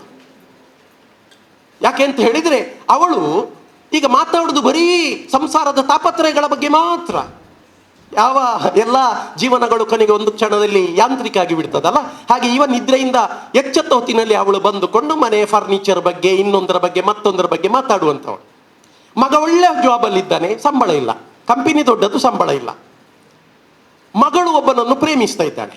ಈ ಪ್ರೇಮಿ ಪ್ರತಿನಿತ್ಯವೂ ಕೂಡ ರಾತ್ರಿ ಡಿನ್ನರಿಗೆ ಇವರ ಮನೆಗೆ ಬರುವುದು. ಪ್ರತಿದಿನ ಇವನನ್ನು ನೋಡಬೇಕು. ಹಾಗೆ ನೋಡಿ ನೋಡಿ ಇವನಿಗೆ ಊಟವೇ ಒಂದು ದೊಡ್ಡ ಪನಿಷ್ಮೆಂಟ್, ಡಿನ್ನರ್ ಎನ್ನುವುದು ಪನಿಷ್ಮೆಂಟ್. ಹಾಗಾಗಿ ತನ್ನವಳೇ ಆದರೂ ತನ್ನವಳಲ್ಲದ ಹೆಂಡತಿ, ತನ್ನ ಮಗಳೇ ಆದರೂ ಬದಲಾಗಿರುವಂಥ ಮಗಳು, ಇವರ ಜೊತೆಗೆ ಬದುಕುವಂಥ ಒಂದು ವಿಚಿತ್ರವಾದಂಥ ಒಂದು, ನಿಜವಾಗಿ ಅವನ ಮಟ್ಟಿಗೆ ಬಹಳ ನೀರಸ. ಅಲ್ಲಿ ಒಂದು ಇಂಟ್ರೆಸ್ಟಿಂಗ್ ಆಸ್ಪೆಕ್ಟ್ ಅವನು ಹೇಳ್ತಾನೆ, ನಾನು ಇದನ್ನು ಹೇಗೆ ಗೆದ್ದೆ ಅಂದರೆ ನನ್ನ ಭಾಷಾ ಪ್ರಭುತ್ವದ ಮೂಲಕ, ವಿಷಯದ ಹಿಡಿತದ ಮೂಲಕ ಮತ್ತು ಹಾಸ್ಯ ಪ್ರಜ್ಞೆಯ ಮೂಲಕ ನಾನು ಜನರನ್ನು ಉದ್ದೇಶಿಸಿ ಮಾತಾಡಿ ಗೆಲ್ತಾ ಇದ್ದೆ. ಆಗ ಸಹಜವಾಗಿ ನನ್ನ ಕಂಠ ಕಿರಿಕಿರಿ ಮಾಡ್ತದೆ ಅಂತ ನನಗೆ ಗೊತ್ತಿತ್ತು. ಇಲ್ಲಿರುವಂಥ ಇದು ಇಷ್ಟು ಜನ ಅಲ್ಲ ಅಂತೆ, ಇಲ್ಲಿರುವಂಥ ಇಷ್ಟು ಜನ ಕೂಡ ಬೇರೆ ಬೇರೆಯವರಲ್ಲ, ಒಂದು ಅಖಂಡ ದೈತ್ಯ. ಆ ದೈತ್ಯನಿಗೆ 2 ಕಣ್ಣು ಇಂಟು, ಇಲ್ಲಿ ಎಷ್ಟು ಜನ ಇದ್ದಾರೆ ಕ್ಯಾಲ್ಕುಲೇಟ್ ಮಾಡಿ, 150 ಜನ ಇದ್ದರೆ 300 ಕಣ್ಣುಗಳ ದೈತ್ಯ ನಿಮ್ಮನ್ನು ನುಂಗ್ತದೆ. ನೀವು ಸೋತ್ರೆ ಅದು ನಿಮ್ಮನ್ನು ನುಂಗ್ತದೆ. ಅದಕ್ಕಾಗಿ ಸೋಲದಿರಬೇಕಾದ್ರೆ ಅತ್ಯಂತ ಆಕರ್ಷಕವಾಗಿ ವಿಷಯವನ್ನು ಪ್ರೆಸೆಂಟ್ ಮಾಡಬೇಕು. ಹಾಗಾಗಿ ಹೀಗೆ ನಾನು ಚಾಲೆಂಜ್ ಆಗಿ ನಾನು ಮಾತಾಡ್ತಾ ಇದ್ದೆ, ಜನರನ್ನು ಗೆಲ್ಲುತ್ತಾ ಇದ್ದೆ. ಆದರೂ ನನಗೆ ಎಷ್ಟೋ ಬಾರಿ ಗೊತ್ತಾಗ್ತಾ ಇತ್ತು ನಾನು ಮಾತಾಡೋ ವಿಷಯಗಳು ಹಳಸಲಾಗ್ತಾ ಇದೆ, ನಾನು ಮೊದಲಿನಷ್ಟು ಆಕರ್ಷಕವಾಗಿ ಮಾತಾಡ್ತಾ ಇಲ್ಲ, ಹಾಗಾಗಿ ನಾನು ಸೋಲ್ತಾ ಇದ್ದೇನೆ ಎನ್ನುವಂಥ ಒಂದು ಈ ಥರದ, ಮತ್ತು ನಾನು ಮಾತಾಡುವಾಗ ಜನರನ್ನು ಇಂಪ್ರೆಸ್ ಮಾಡ್ತಾ ಇದ್ದೇನೆ, ನಾನು ಎಷ್ಟೋ ಸಂದರ್ಭದಲ್ಲಿ ಭಾಳ ಕ್ಲೀಶೆಯಾಗಿ ಮಾತಾಡ್ತಾ ಇದ್ದೇನೆ, ನನ್ನ ಮಾತಿನಲ್ಲಿ ಅಗತ್ಯವಿಲ್ಲದಂಥ ವಿಚಾರಗಳನ್ನು ಸುಳಿಕೊಳ್ತಾ ಇರ್ತವೆ, ನಾನು ಕೆಲವೊಮ್ಮೆ ನನ್ನ ಕಾಲ ಹಾಗಿತ್ತು ಅಂತ ಮಾತಾಡ್ತಾ ಇದ್ದೇನೆ. ವಯಸ್ಸಾದವರಿಗೆ ಇದೊಂದು ಸಮಸ್ಯೆ ಇದ್ದೇ ಇರ್ತದೆ. ಹಾಗೆ ಭೂತಕಾಲದ ಕನವರಿಕೆ ಇದೆಯಲ್ಲ, ಹಳಹಳಿಕೆ ಇದೆಯಲ್ಲ, ಈ ಥರದ ಒಂದು ವಸ್ತುವನ್ನು ಇಟ್ಟುಕೊಂಡು ಮನುಷ್ಯ ಸ್ವಭಾವದ ಸಂಕೀರ್ಣತೆಯನ್ನು ಅಲ್ಲಿ ಚೆಕಾಫ್ ಅವರು ಹೇಳಿದ್ದಾರಲ್ಲ, ಅದನ್ನು ಬಹಳ ಸೊಗಸಾಗಿ ಕನ್ನಡಕ್ಕೆ ತಂದಿದ್ದಾರೆ. ಇಂದಗಲಿ ಎನ್ನುವಂಥ ಒಂದು ಬಹಳ ಸೊಗಸಾದಂಥದ್ದು ನೀಳುಗತೆ, ಅದನ್ನು ಕಂದರದ ಬದುಕು ಅಂತ ಮಾಡಿದ್ದಾರೆ. ಅದು ಒಂದು ರಷ್ಯಾದ ಅಂದಿನ ಬಹಳ ನೀರಸವಾದಂಥ ಹಳ್ಳಿ. ಆ ಹಳ್ಳಿಯಲ್ಲಿ ಏನು ಚಟುವಟಿಕೆ ಇಲ್ಲ, 2 ಫ್ಯಾಕ್ಟ್ರಿಗಳು ಮಾತ್ರ ಇದೆ, ಕಂದರದಲ್ಲಿ ಇದೆ ಆ ಹಳ್ಳಿ. ಆ ಉಕ್ಲಿಯೇವೋ ಎನ್ನುವ ಗ್ರಾಮ ಎಲ್ಲಿಯವರೆಗೆ ಬೋರ್ಡಮ್ ಅಂತ ಹೇಳಿದರೆ ಅಲ್ಲಿ ಒಂದು ಕತೆ ದಶಕಗಳಿಂದ ಚಾಲ್ತಿಯಲ್ಲಿದೆ. ಯಾವುದೋ ಅಂತ್ಯಕ್ರಿಯೆಗೆ ಒಬ್ಬ ಚರ್ಚ್ ಪ್ರೀಸ್ಟ್ ಬಂದವನು ಅಲ್ಲಿ ಒಂದು ಉಪ್ಪಿನಕಾಯಿಯ ಭರಣಿ ನೋಡಿ ಆಸೆ ತಡಿಲಿಕ್ಕೆ ಆಗದೆ ತಾನು ಧರ್ಮಗುರು ಎನ್ನುವುದನ್ನು ಮರೆತು ಇಡೀ ಭರಣಿ ಖಾಲಿ ಮಾಡಿದ್ದು. ಭೂತಾಯ ನಮಗೂ ಅಯ್ಯು ಫಿಲ್ಮಲ್ಲಿ ಲೋಕನಾಥ್ ಅವರದೊಂದು ಪಾತ್ರ ನೆನಪು ಮಾಡಿಕೊಳ್ಳಿ. ಅಂದರೆ ಬೇರೆ ಯಾವ ವಿದ್ಯಮಾನಗಳು ನಡೆಯದ, ಅರ್ಥಪೂರ್ಣ ವಿದ್ಯಮಾನಗಳು ನಡೆಯದಂಥ ಹಳ್ಳಿಯಲ್ಲಿ ಇರುವ ಬೆರಳೆಣಿಕೆಯಷ್ಟು ಶ್ರೀಮಂತರು ಭ್ರಷ್ಟರಾಗಿ ಜನರನ್ನು ಸುಲಿಗೆ ಮಾಡುವವರಾಗಿ ಹೇಗೆ ಇದ್ರು ಎನ್ನುವಂಥದ್ದು. ಗ್ರೆಗರಿ ಪೆಟ್ರೋವಿಶ್ ಹೆಂಡತಿಯನ್ನು ಕಳ್ಕೊಂಡಿದ್ದಾನೆ, ಸಣ್ಣ ಮಗನಿಗೆ ಮದುವೆ ಮಾಡಿಸಿದ್ದಾನೆ, ದೊಡ್ಡ ಮಗ ಕೈಗೆ ಸಿಗಲಿಲ್ಲ ಆಗ ಅವನಿಗೆ. ಈ ಸಣ್ಣ ಮಗ ಕಿವುಡ, ಶ್ರೀಮಂತರಾದ್ದರಿಂದ ಚೆಲುವೆಯಾದಂಥ ಆಕ್ಸಿನಿಯಾ ಎನ್ನುವಂಥ ಹೆಂಡತಿ ಸಿಕ್ಕಿದ್ಲು. ಅವಳು ಪಕ್ಕಾ ವ್ಯವಹಾರ ಕುಶಲಿ. ಹಾಗಾಗಿ ದಿನಸಿ ಅಂಗಡಿ ಇಟ್ಟುಕೊಂಡು ಬೇರೆ ಬೇರೆ ವ್ಯವಹಾರಗಳನ್ನೆಲ್ಲ ಮಾಡಿ ಕೊನೆಗೆ ದೊಡ್ಡ ಮಗ ಬಂದಾಗ ಮದುವೆ ಫಿಕ್ಸ್ ಆಗ್ತದೆ. ಆದರೆ ದೊಡ್ಡ ಮಗನ ಮುಖದಲ್ಲಿ ಕಳೆ ಇಲ್ಲ, ಅವನು ಯಾವುದೊಂದು ವ್ಯವಹಾರದಲ್ಲಿ ಸಿಕ್ಕಿ ಬಿದ್ದಿದ್ದಾನೆ. ಕೊನೆಗೆ ಆಗುವಾಗ ಅದನ್ನು ಮುಚ್ಚಿಟ್ಟು ಅವ ಮದುವೆಗೆ ಸಮ್ಮತಿ ಸೂಚಿಸ್ತಾನೆ. ಚರ್ಚಿಗೆ ವರನಾಗಿ ಹೋದವನು ಕೂಡ ಅಲ್ಲಿ ಪ್ರೇ ಮಾಡುವಾಗ ಒಳಗಿಂದ ಒಳಗೆ ನನ್ನ ಬದುಕು ಚೆನ್ನಾಗಿರ್ಲಿ ಅಂತ ಅಲ್ಲ, ದೇವರೇ ಮದುವೆ ಆದ ಮೇಲೆ ಜೈಲಿಗೆ ಹೋಗದಿರಲಿ ನಾನು. ಮದುವೆಗೆ ಧಾರಾಳ ಖರ್ಚು ಮಾಡ್ತಾನೆ. ಹೊಳೆಯುವ ನಾಣ್ಯಗಳು, ರೂಬೆಲ್ಗಳು, 2000 ನಾಣ್ಯಗಳನ್ನು ಖರ್ಚು ಮಾಡಿದ್ದು, ಅದೆಲ್ಲ ಡೂಪ್ಲಿಕೇಟ್ ಕಾಯಿನ್ಸ್. ಎಲ್ಲರಿಗೂ ಕೊಡ್ತಾನೆ, ಕೈ ನೀಡಿ ನೀಡಿ ನೀಡಿ ನೀಡಿ ಬಂದವರಿಗೆಲ್ಲ ಬಕ್ಷಿಸು ಕೊಡ್ತಾನೆ. ಎಲ್ಲ ನಕಲಿ ನಾಣ್ಯಗಳು. ದಟ್ಟ ದರಿದ್ರ ಮಹಾ ಚೆಲುವೆಯಾದಂಥ ಲಿಪ್ಪಾಳನ್ನು ಮದುವೆ ಆಗ್ತಾನೆ. ಅವಳ ತಾಯಿಗೆ ಶ್ರೀಮಂತರನ್ನು ಕಂಡ್ರೆ ಭಯ ಆಗ್ತಾ ಇತ್ತು. ದೊಡ್ಡ ಶ್ರೀಮಂತ ಒಬ್ಬ ಅವಳ ಬೆನ್ನುವರಿಯುವಾಗೆ ತುಳಿದಿದ್ದ ಒಮ್ಮೆ. ಅಂಥವಳು ಈ ಮನೆಗೆ ಬಂದು ಸೇರಿಕೊಳ್ತಾಳೆ. ಅವಳು ಕೊನೆಗೆ ಹೇಳ್ತಾಳೆ, ಅಮ್ಮ ಇಂಥ ಮನೆಗೆ ಯಾಕಮ್ಮ ನನ್ನನ್ನು ಮದುವೆ ಮಾಡಿಕೊಟ್ಟೆ ಅಂತ. ಕೊನೆಗೆ ಆಗುವಾಗ ಈಕೆ ಒಂದು ಸಣಕಲು ಮಗುವಿಗೆ ಜನ್ಮ ಕೊಡ್ತಾಳೆ. ಮಗುವಿಗೆ ಒಳ್ಳೇದಾಗ್ಲಿ ಅಂತ ಈ ಯಜಮಾನ ಗ್ರೆಗರಿ ಒಂದು ಜಾಗವನ್ನು ಬರೆದು ಕೊಡ್ತಾನೆ. ಅಷ್ಟೇ ಕಾರಣ ಆದದ್ದು ಈ ಸಣ್ಣ ಮಗನ ಹೆಂಡತಿ ಕೊನೆಗಾಗುವ ಆಕ್ರೋಶ ಸಹಿಸ್ಲಿಕ್ಕೆ ಆಗದೆ ಕುದಿಯುವ ನೀರನ್ನು ಈ ಪುಟ್ಟ ಮಗುವಿನ ತಲೆಗೆ ಸುರಿದು ಹತ್ಯೆ ಮಾಡಿ ಅವಳದರಿಂದ ಪಾರೂ ಆಗುತ್ತಾಳೆ. ಮಾವನ ಕೈಯಿಂದ ಆಸ್ತಿಯನ್ನೂ ಕಸಿದುಕೊಳ್ತಾಳೆ. ಹೀಗಾಗಿ ಇಂಥ ಮನುಷ್ಯನ ಕೇಡು ಎನ್ನುವಂಥದ್ದು ಯಾವ ರೀತಿಯೆಲ್ಲ ಇರಬಹುದು ಎನ್ನುವಂಥದ್ದ ಒಂದು ಚಿತ್ರಣವನ್ನು ನಿರಂಜನರು ಇಲ್ಲಿ ಕೊಡ್ತಾರೆ.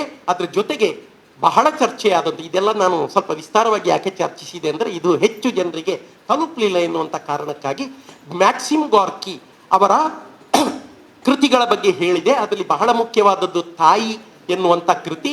ಈ ತಾಯಿ ಕೃತಿಯಲ್ಲಿ ಬರುವಂಥ ಒಬ್ಬ ಹೆಚ್ಚು ಓದದ, ತನ್ನನ್ನು ತಾನು 40ರ ಮುದುಕಿ ಅಂತ ಕರೆಯಿಸಿಕೊಳ್ಳುವ, ಅಂದರೆ ಬಾಲ್ಯವನ್ನು ತಾರುಣ್ಯವನ್ನು ಸವಿಯದೆ ಮುದುಕಿಯಾಗಿದ್ದೇನೆ ಅಂತ ಭಾವಿಸುವಂಥವಳು ತನ್ನ ಮಗನಿಗಾಗಿ ಎಷ್ಟು ದೊಡ್ಡ ಒಂದು ಚಾಲೆಂಜ್, ರಿಸ್ಕ್ ತಗೊಳ್ತಾಳೆ ಅಂತ ಹೇಳಿದರೆ ನಿಷಿದ್ಧ ಸಾಹಿತ್ಯವನ್ನು ಸಿಕ್ಕಿಬಿದ್ರೆ ಜೈಲೇ ನೇರವಾಗಿ. ಅದು ಝಾರ್ ದೊರೆಗಳ ಕಾಲ. ಆ ಸಾಹಿತ್ಯವನ್ನು ಗುಟ್ಟಾಗಿ ಜನರಿಗೆ ತಲುಪಿಸುವಂಥ ಕೆಲಸವನ್ನು ಅವಳು ಮಾಡ್ತಾಳೆ. ಬಹುತೇಕ ಯಶಸ್ವಿಯೂ ಆಗ್ತಾಳೆ ಅವಳು ಆ ಕೆಲಸದಲ್ಲಿ. ಆ ಸಂದರ್ಭದಲ್ಲಿ ಅವಳು ಯಾಕೆ ಹಾಗೆ ಆದ್ಲು ಎಂದರೆ ಹೆದರಿಕೆಯನ್ನು ದೂರ ಇಟ್ಟದ್ದರಿಂದ. ನಮ್ಮನ್ನು ಹಾಳು ಮಾಡುವುದೇ ಹೆದರಿಕೆ ಅಂತ. ಹಾಗಾಗಿ ಅಂಥ ಹೆದರಿಕೆಯನ್ನು ಬಿಟ್ಟಳು. ದ್ವೇಷವನ್ನು ಮನಸ್ಸಲ್ಲಿ ಇಟ್ಟುಕೊಂಡ್ಳು. ದ್ವೇಷ ಯಾರ ಬಗ್ಗೆ ಅಂದರೆ ಅಂಥ ದುಷ್ಟರ ಬಗ್ಗೆ. ತಾಯಿ ಕಾದಂಬರಿ ನೇರವಾಗಿ ಕಾರ್ಖಾನೆಯ ಕಥಾಭಿತ್ತಿಯನ್ನು ಒಳಗೊಂಡಿದೆ. ಆ ಕಾರ್ಖಾನೆಯ ಚಿತ್ರಣವೇ ಅದರ ವಸ್ತುವಲ್ಲ. ಫ್ಯಾಕ್ಟರಿ ಓನರ್ಸ್ ಬಗ್ಗೆ ಕೂಡ ಅಲ್ಲಿ ಯಾವುದೇ ಮಾಹಿತಿ ಸಿಕ್ಕುವುದಿಲ್ಲ. ಬದಲಾಗಿ ಹಾಗಾಗಿ ಮಗ ಸೆರೆಮನೆಗೆ ಹೋದ್ರು, ತಾನೂ ಸೆರೆಮನೆಗೆ ಹೋಗುವುದಕ್ಕೆ ಸಿದ್ಧಳಾಗ್ತಾಳೆ. ಅಲ್ಲೂ ಅವಳೊಂದು ಮಾತನ್ನು ಹೇಳ್ತಾಳೆ, ಅವರು ಜೀವಂತ ಆತ್ಮವನ್ನು ಕೊಲ್ಲಲಾರರು. ದೇಹವನ್ನು ಕೊಂದಾರು, ಜೀವಂತ ಆತ್ಮವನ್ನು ಕೊಲ್ಲಲಾರರು. ಈ ಕೃತಿ ಝಾರ್ ದೊರೆಗಳ ಕಾಲದಲ್ಲಿ ಬರೆದದ್ದು. 1902ರಲ್ಲಿ ಬರಿಬೇಕು ಅಂತ ಆಲೋಚಿಸಿದ್ದು, ಬಹುಶಃ 6ರಲ್ಲಿ ಏನೋ ಇದು ಹೊರಗೆ ಬಂತು. ಆ ಸಂದರ್ಭದಲ್ಲಿ ಅವರನ್ನು ಗಾರ್ಕಿ ಎನ್ನುವ ಪದದ ಅರ್ಥವೇ ರಷ್ಯನ್ ಭಾಷೆಯಲ್ಲಿ ಕಹಿ ಅಂತ. ಬದುಕಿನಲ್ಲಿ ಸಾಕಷ್ಟು ಕಹಿಯನ್ನು ಉಂಡ, ತಾನು ಹುಟ್ಟಿದಾಗ ತನ್ನ ತಂದೆ ತನಗೆ ಅಂಟಿಕೊಂಡ ಕಾಲರಾ ಸೋಂಕಿನಿಂದ ಸತ್ತ ಎನ್ನುವ ಕಾರಣಕ್ಕಾಗಿ ತಾಯಿಗೆ ಬೇಡವಾದ, ಅಜ್ಜನಿಗೆ ಬೇಡವಾದ ಮ್ಯಾಕ್ಸಿಮ್ ಗಾರ್ಕಿಯವರು ಕೊನೆಗಾಗುವಾಗ ಅಜ್ಜಿಯ ಪ್ರೀತಿ, ಆ ಕಥನ ಕೌಶಲ ಅವರಿಗೆ ಬಂದದ್ದು ಅಜ್ಜಿಯಿಂದ. ಆಮೇಲೆ ಸಾಮಾನ್ಯ ಜನರು ಅದನ್ನು ಉದ್ದೇಶಿಸಿದ್ರು. ಅಜ್ಜ ಕರೆದು ಹೇಳಿದ್ರು, ನೀನೇನು ನನ್ನ ಡಾರ್ಲಿಂಗ್ ಅಲ್ಲ ಮಗು, ಬದುಕಬೇಕಾದ್ರೆ ದುಡ್ದು ತಿನ್ನು ಅಂತ. ಅಜ್ಜಿಯು ತೀರಿದ್ರು. ಕೊನೆಗೆ ಏನೆಲ್ಲ ಕೆಲಸ ಮಾಡಿ, ನಿರಂಜನರು ಕೂಡ ಹಾಗೆ ಬದುಕಿದವರು. ಸಾಮ್ಯ ಇದೆ, ತುಂಬ ಸಾಮ್ಯ ಇದೆ ಬದುಕಿನಲ್ಲಿ. ಗಾರ್ಕಿಯವರಿಗೆ ಹಡಗಿನ ಒಬ್ಬ ಕೆಲಸಗಾರ, ಅವನೇನು ಹೆಚ್ಚು ಓದಿದವನಲ್ಲ, ಸ್ನೂರಿ ಅಂತ ಅವನ ಹೆಸರು. ಸ್ನೂರಿ ಹೇಳ್ತಾನಂತೆ, ನೋಡು, ಬದುಕಿಗೆ ಅರ್ಥ ಬರುವುದು ನಿನ್ನ ಓದಿನಿಂದ. ಪುಸ್ತಕಗಳಷ್ಟು ಒಳ್ಳೆ ಫ್ರೆಂಡ್ಸ್ ನಿನಗೆ ಯಾರೂ ಜೀವನದಲ್ಲಿ ಸಿಗ್ಲಿಕ್ಕೆ ಸಾಧ್ಯ ಇಲ್ಲ, ಓದು ಅಂತ ಹೇಳಿದ್ರು. ಇದು ಒಂದು. ಅದರ ಜೊತೆಗೆ ಒಬ್ಬ ಟೈಲರ್ನ ವೈಫ್, ಆಕೆ ಅತ್ಯುತ್ತಮ ಅಭಿರುಚಿಯ ಓದುಗಳಾದದ್ದು. ಮ್ಯಾಕ್ಸಿಮ್ ಗಾರ್ಕಿಯವರು ವಿಶ್ವವಿದ್ಯಾಲಯ ಪ್ರವೇಶಿಸಬೇಕು ಅಂತ ಆಸೆ ಇತ್ತು. ಆದರೆ ಜನತೆಯ ನಡುವೆ, ಅದು ಅವರ ಪುಸ್ತಕದ ಹೆಸರು ಕೂಡ ಹೌದು, ಜನತೆಯ ವಿಶ್ವವಿದ್ಯಾಲಯದಲ್ಲಿ ಅರಳಿದವರು. ನಿರಂಜನರು ಕೂಡ ಅಷ್ಟೇ. ಹಾಗಾಗಿ ಅವರು ಮಹಾರಾಜ ಅಲ್ಲಿ ನೀಲೇಶ್ವರಕ್ಕೆ ಹೋಗಿ ಓದಬೇಕಾಯಿತು. ಜನತೆಯ ವಿಶ್ವವಿದ್ಯಾಲಯದಲ್ಲಿ ಅವರು ಕೂಡ ಅರಳಿದವರು. ಎಷ್ಟೋ ವಿಚಾರಗಳಿವೆ, ಸಾರಿ, ನಾನು ನಿಮ್ಮ ತಾಳ್ಮೆಯನ್ನು ಹೆಚ್ಚು ಬೆದಕುವುದಿಲ್ಲ. ನನ್ನನ್ನು ಈ ವಿಷಯದ ಬಗ್ಗೆ ಪ್ರಬಂಧ ಮಂಡಿಸಲಿಕ್ಕೆ ಮೊದಲು ಟ್ರ್ಯಾಪ್ ಮಾಡಿದವರು ಮೋಹನ್ ಸರ್. ನಾನು ಹಿಂಜರಿದೆ, ಯಾಕೆಂದ್ರೆ ಇಷ್ಟು ದೊಡ್ಡ ವೇದಿಕೆಯಲ್ಲಿ ನಿಲ್ಲುವ ಸಾಮರ್ಥ್ಯ ನನಗೆಲ್ಲಿದೆ ಅಂತ. ಆದರೆ ನನ್ನದೊಂದು ಕರ್ತವ್ಯ ಅಂತ ಇದೆ. ಆ ಕರ್ತವ್ಯ ಏನು ಅಂತ ಹೇಳಿದರೆ, ನಿರಂಜನರು ಸರ್ ಅವರಿಗೆ ನಿರಂಜನರ ಒಡನಾಟ ಇತ್ತು ಅಂತ ಹೇಳಿದರು. ನನಗೆ ಇಲ್ಲದಿದ್ರು ಕೂಡ ನನ್ನ ತಂದೆಯವರಿಗೆ ನಿರಂಜನರ ಒಡನಾಟ ಇತ್ತು, ಸಾಕಷ್ಟು ಇತ್ತು. ಅವರು ಎಲೋಷಿಯಸ್ ಅಲ್ಲಿ ಕಾಲೇಜು ವಿದ್ಯಾರ್ಥಿಯಾಗಿದ್ದಾಗ ಅವರ ಮೊದಲ ಕಥಾ ಸಂಕಲನಕ್ಕೆ ನಿರಂಜನರು ಮುನ್ನುಡಿ ಬರೆದವರು. ಆಮೇಲೆ ಅವರ ಜಯನಗರದ ಮನೆ ಕತೆ ಬೆಂಗಳೂರಿಗೆ ಹೋದಾಗೆಲ್ಲ ಹೋಗ್ತಾ ಇದ್ರು. ನಿರಂಜನರು ಮದುವೆಯಾಗಿ ಮೊದಲ ಬಾರಿ ಬಂದಾಗ ನಮ್ಮ ಕೋಟೆಕಾರ ಬೀರಿಗೆ ಅವರು ಬಂದಾಗ ಒಬ್ಬರು ಹಿರಿಯ ಸಾಹಿತಿಗಳ ಮನೆಯಲ್ಲಿ ಊಟಕ್ಕೆ ಬಂದಿದ್ರು. ಆ ಸಂದರ್ಭದಲ್ಲಿ ಬೇರೆ ಕೆಲವು ನೆನಪುಗಳಿವೆ, ಅದನ್ನು ನಾನು ಇಲ್ಲಿ ಹೇಳುವುದಿಲ್ಲ, ಬೇಡ. ಅದರ ಜೊತೆಗೆ ಅವರ ಮಡದಿ, ಅವರ ಆ ಅನಾರೋಗ್ಯದ ಅವಧಿಯನ್ನು ಸಂಭಾಳಿಸಿದಂಥ ಅನುಪಮ ನಿರಂಜನ, ಅವರದೊಂದು ಪೋಸ್ಟ್ ಕಾರ್ಡ್ ನಾನು ಓದಿದ್ದು ಇನ್ನೂ ನನಗೆ ನೆನಪಿದೆ. ಕ್ಯಾನ್ಸರ್ ಬಾಧಿತೆ ಆಗಿದ್ರು. ಜೀವನದ ಕೊನೆಯ ಹಂತದಲ್ಲಿದ್ದಾಗ ಅವರೊಂದು ಕಾದಂಬರಿ ಬರೀಲಿಕ್ಕೆ ಸ್ಕೆಚ್ ಹಾಕಿಕೊಂಡಿದ್ರು. ರಾಣಿ ಹಬ್ಬಕ್ಕನ ಕುರಿತಾಗಿ ಒಂದು ಕಾದಂಬರಿ ಬರೀತಾ ಇದ್ದೇನೆ, ಇದಕ್ಕೆ ಏನಾದರೂ ನಿಮ್ಮಲ್ಲಿ ತುಳುವಿನಲ್ಲಿ ಹಾಡು ಇದ್ದರೆ ಕಳಿಸಿಕೊಡ್ತೀರಾ ಅಂತ ಒಂದು. ಅದ್ರ ಜೊತೆಗೆ ಆಗ ಅವರ 2ನೇ ಮಗಳು ಸೀಮಂತಿನಿಯವರ ಮದುವೆಯ ಸಿದ್ಧತೆ ಆಗ್ತಾ ಇತ್ತು. ಸಶೀಜ್ ಹೆಗಡೆ ಅಂತ ಗೋವಾದಲ್ಲಿ ಸೋಷಿಯಾಲಜಿ ಲೆಕ್ಚರರ್ ಅವರು. ಹಾಗೆ ಆ ಪತ್ರ ಬಂದು ಬಹುಶಃ 1 ವಾರದಲ್ಲಿ ಅನುಪಮ ನಿರಂಜನ್ ಅವರ ದೇಹಾಂತ್ಯವಾಯಿತು. ಈ ಗಂಡ ಹೆಂಡತಿಯ ಒಂದು ಅನ್ಯೋನ್ಯತೆ ಬಹುಶಃ ನಿರಂಜನರು ಅಂತ ಕಾಣ್ತದೆ. ಮಡದಿಗೆ ಮೊದಲ ಬಾರಿ ಬಹುವಚನ ಪ್ರಯೋಗ ಮಾಡಿದರು. ಬಹುಶಃ ನನ್ಗೆ ಗೊತ್ತಿಲ್ಲ. ಶಿವರಾಮ ಕಾರಂತರು ಮತ್ತು ಲೀಲಾ ಕಾರಂತರು ಏಕವಚನ ಪರಸ್ಪರ, ಅದು ಒಂದು ಮಾದರಿ. ಇದು ಬಹುವಚನದ ಮತ್ತೊಂದು ಮಾದರಿ. ಹಾಗಾಗಿ ಅಂತ ಹುಳಕುಂದ ಶಿವರಾಯರು ನಾಡಿ ಅಂತ ಅವರದೊಂದು ಪುಸ್ತಕ ಇದೆ. ಅವರು ಪತ್ರ ವ್ಯವಹಾರ ಮಾಡಿದಂಥ ಆ ಒಂದು ಬಹಳ ಸೊಗಸಾದಂಥ ಪುಸ್ತಕದಲ್ಲಿ ಅನೇಕ ಸಾಹಿತಿಗಳ ಆ ಒಡನಾಟದ ವಿವರಗಳೆಲ್ಲ ಸಿಗ್ತವೆ. ಇನ್ನೂ ಸಾಕಷ್ಟು ಮಾಹಿತಿ ಇತ್ತು ನನ್ನಲ್ಲಿ, ಆದರೆ ಸಮಯದ ಮಿತಿಯಿಂದ ವಿರಮಿಸ್ತೇನೆ. ಇಂಥ ಅವಕಾಶಕ್ಕಾಗಿ ಎಲ್ರಿಗೂ ಹೃತ್ಪೂರ್ವಕ ವಂದನೆಗಳು. ನಮಸ್ಕಾರ.